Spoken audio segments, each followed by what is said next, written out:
Hello and welcome to the PropTech Hot Seat on iPropertyRadio with myself, Carol Tallon, the show where we explore trends and technologies right across the built environment. This show is brought to you through PropTech Ireland, the hub for innovators, investors and indeed for industry leaders.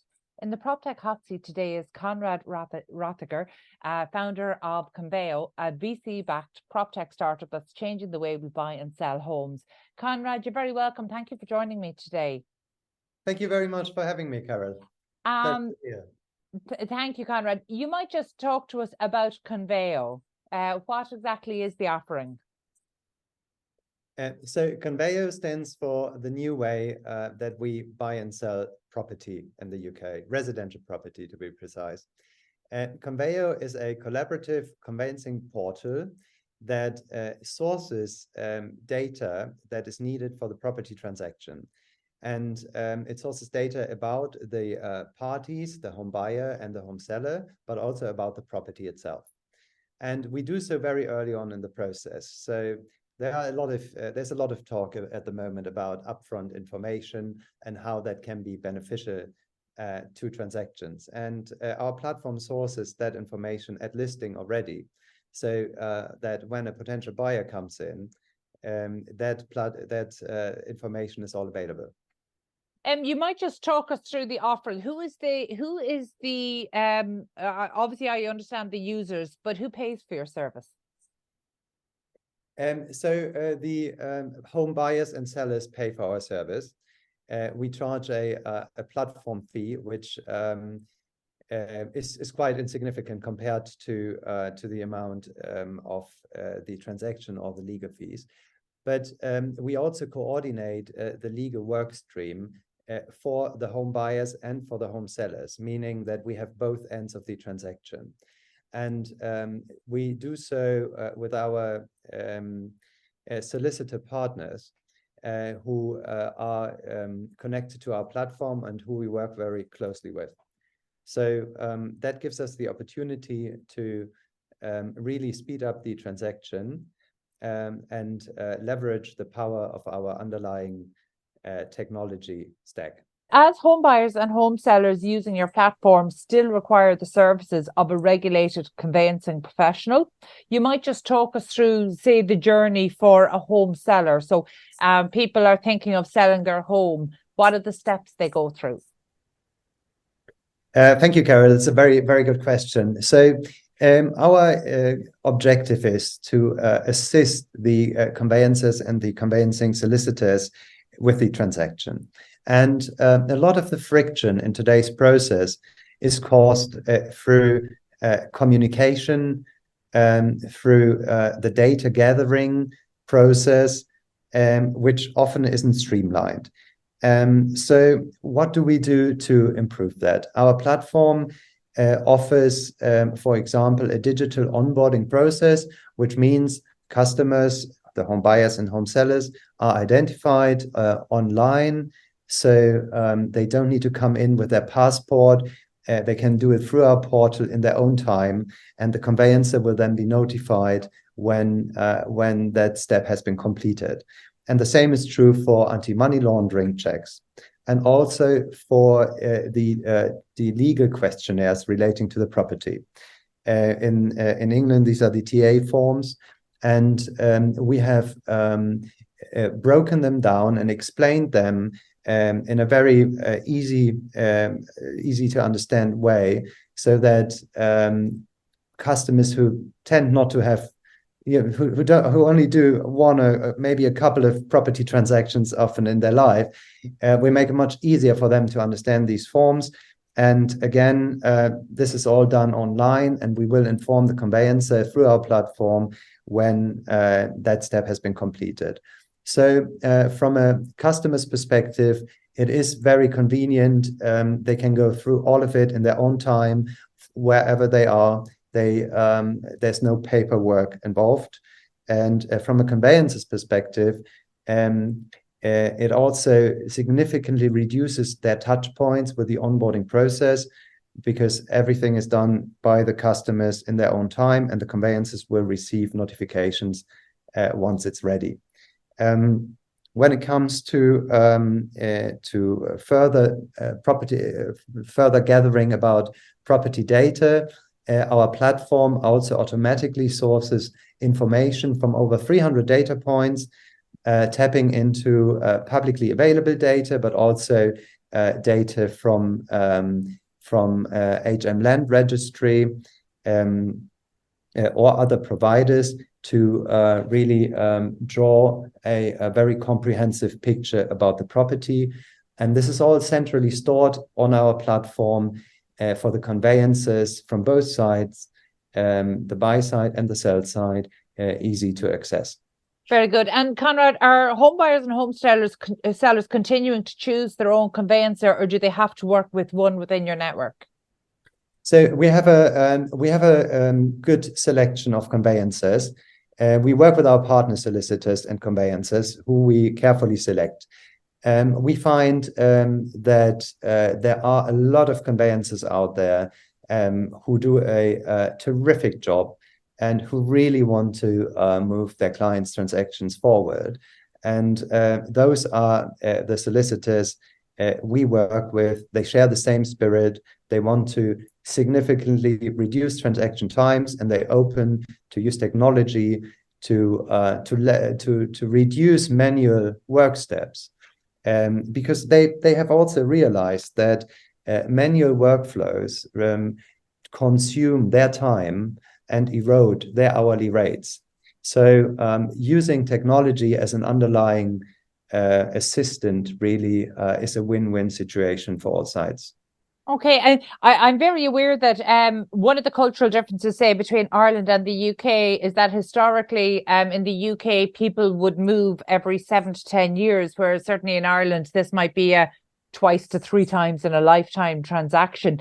But for such an infrequent transaction, one thing we've seen is that trust is massively important. So for people who have their own family solicitor who might deal with, they're not conveyancers as such. It's a family solicitor that is called in for all legal concerns.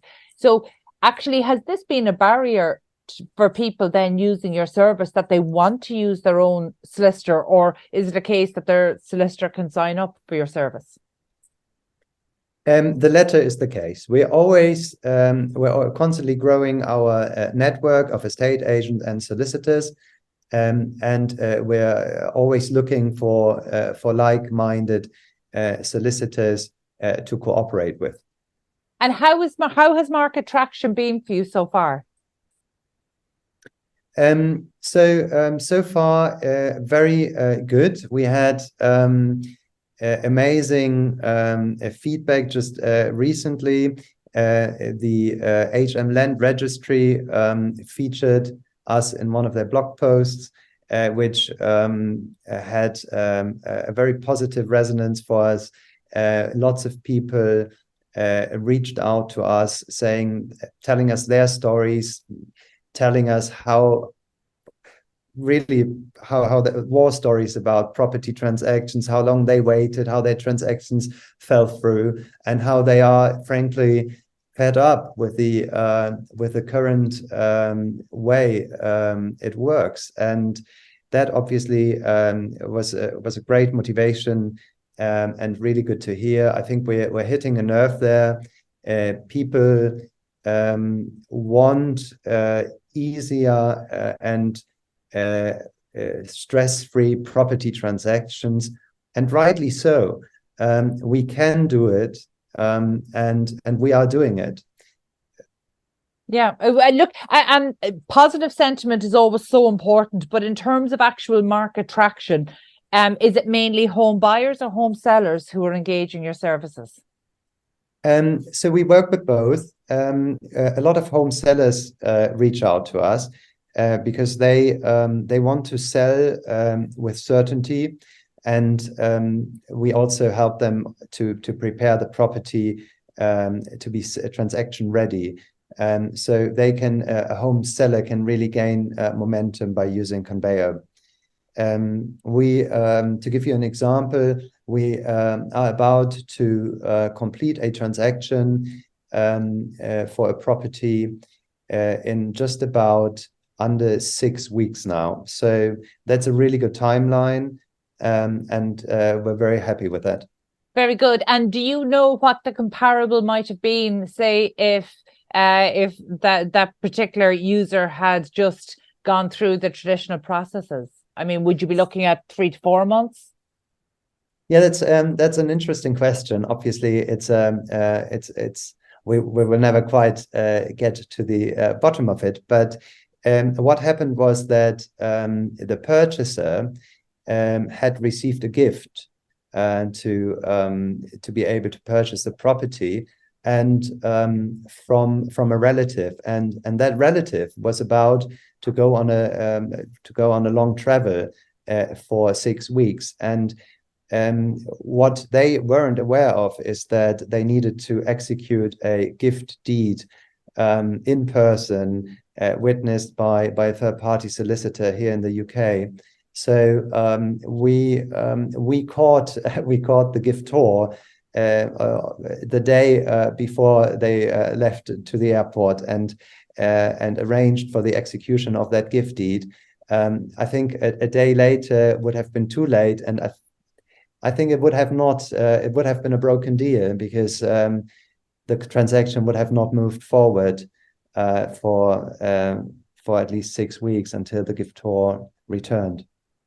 Conrad, you're the founder of this, and I mentioned to you off air, but we've spoken about it numerous times, kind of on different episodes of the show here over the last 4 years, that certainly in Ireland and we know internationally, there have been so many attempts to speed up the conveyancing, particularly in Ireland and the UK. But I suppose I'm more familiar with the attempts that were made to speed up conveyancing in the Irish market, and it is still a transaction that is, it is still kind of the most fraught with difficulties, despite the fact that our, the mapping technologies and the platforms, the database, and actually even the state agencies who are transacting this, the underlying functions that we need to be able to speed up conveyancing, they've all modernized and digitized over the past decade or decade and a half. And yet conveyancing is still the laggard. So where do you think kind of the points of resistance are?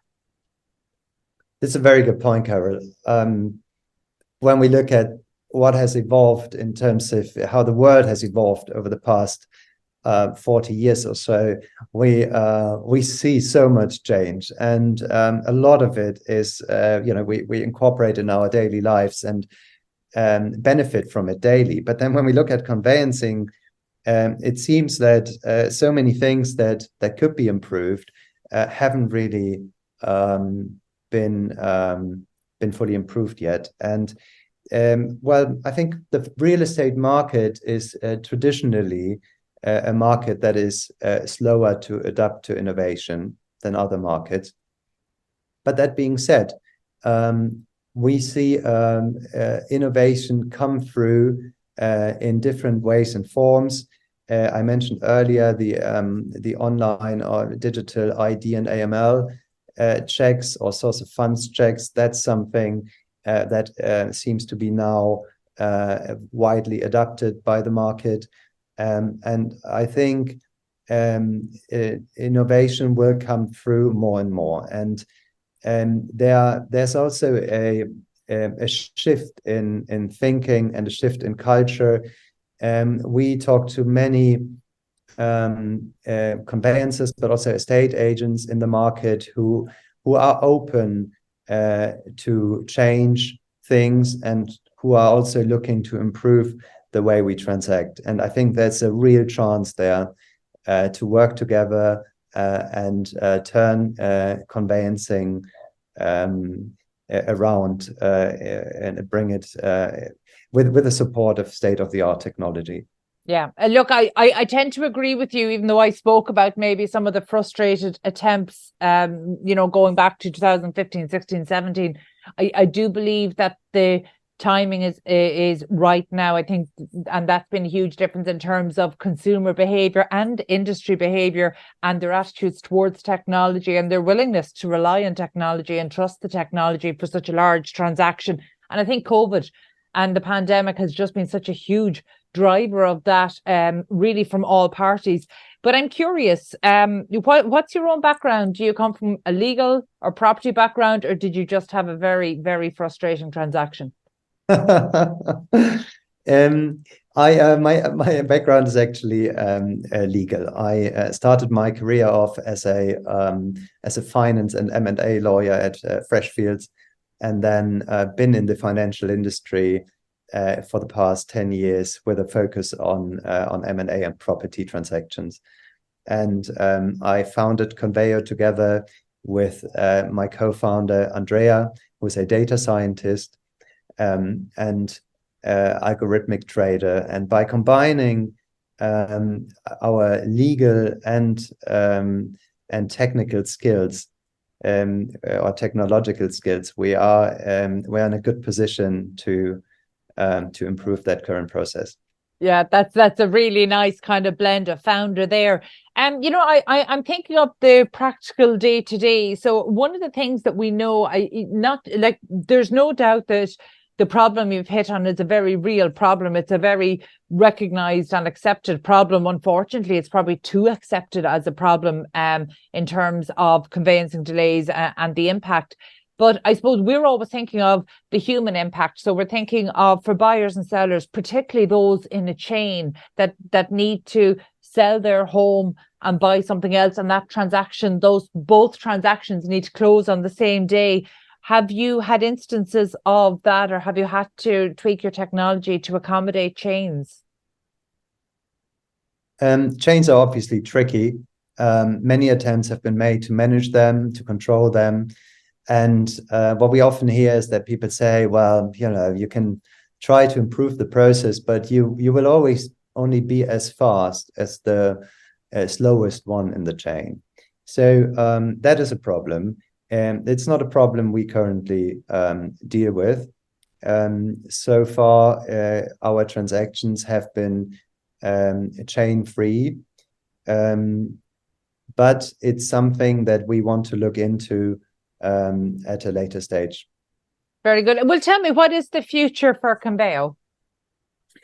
The future for Conveyor, yes, we are growing our network and our capacity to help people move homes faster and hassle-free. We are planning to do a funding round next year, and then we will look at other markets. We already had some talks in that respect, and we will then bring our innovation to other markets with similar problems.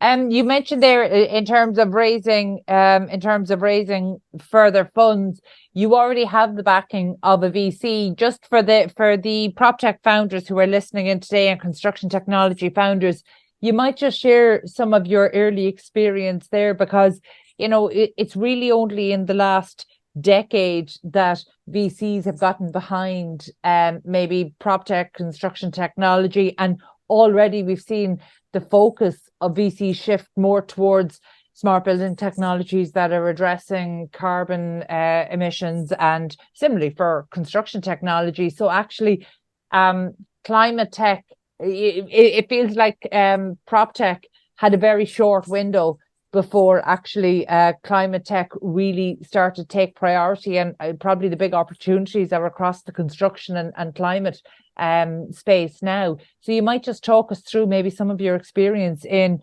raising capital and having to convince VCs that not just the problem you're addressing is real, but that actually you'll be able to impact when you're trying to take in consumer buyers and sellers of homes, but also to bring the real estate sector with you, and to bring the legal sector, which is really entrenched in their traditional methodologies. Yeah, that is. I'm happy to do that. Our VC is called Antler. Antler is a global VC. They're very active, and they are a generalist. So they're not only focused on PropTech, but in the wider VC environment, we also talk to a lot of VCs that are prop tech or climate tech focused, and as those are interlinked. And there's currently a lot of focus on those sectors, as they have been a little bit neglected when it comes to innovation and progress over the past decade or so. So there's a lot to do, and the VCs are aware of that, and are very helpful for young companies like ours to turn our vision into reality and make a real impact on the property market, but also in a more general terms on the climate and property world. Very good. Conrad, listen, thanks a million for your time today. Thank you for sharing the journey that you've had. And, I wish yourself, Andrea, and the team there at Conveo the very best of luck. Like I said, the problem that you're addressing is a very real problem, but the challenges seem quite ingrained. So there's a culture shift that needs to happen alongside. And I personally will be watching with interest what you do in the UK market, because it's definitely something that we need in the Irish market, and many have tried and unfortunately have failed. And I think maybe what was underestimated was the culture part of bringing a regulated profession along with you.